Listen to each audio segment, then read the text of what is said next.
Karen Reed's second murder trial now in the hands of the jury following closing arguments on Friday. Jurors heard testimony from numerous experts, saw pieces of evidence from both sides, and heard arguments over who is responsible for the death of John O'Keefe. Joe Cortez live outside of the courthouse in Dedham, Mass. right now with more on what happened Friday and what we can expect to happen starting today.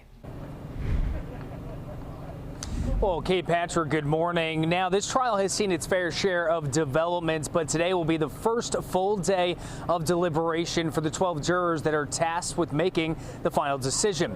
Now, looking back during the retrial, Reed's defense attorney Alan Jackson abandoned his third-party culprit theory and focused on the investigation's flaws. The defense they went with an outside approach with trying to prove that Reed is innocent. Meanwhile, the prosecution, they stuck by the evidence at play, saying there's only one person responsible and using Reed's own words against her throughout the trial. This is Reed's second trial, and the first ended in a hung jury. Here's a small portion of both sides' closing arguments.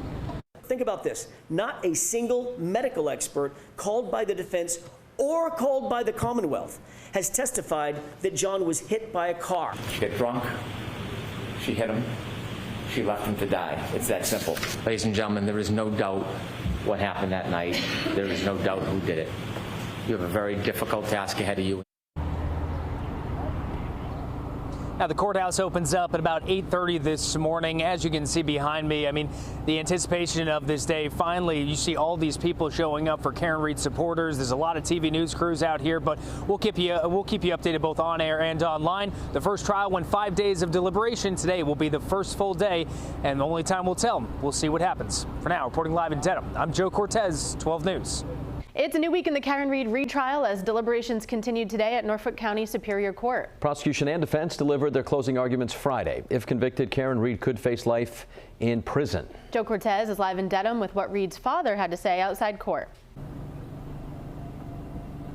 Well, good morning, Kate and Patrick. Throughout this entire retrial, we've seen the defense say that the investigation was biased and flawed. And while the prosecution, they say that Karen Reed is solely responsible for the death of John O'Keefe.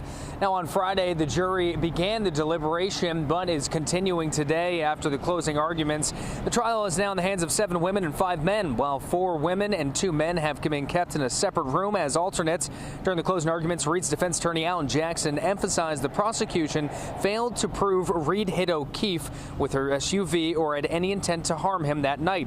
A former prosecutor, Evan Gottlob, says the prosecution concentrated on what evidence was present, but also pointed out the defense's strongest argument was the claim that O'Keefe's injuries did not match being hit by a car.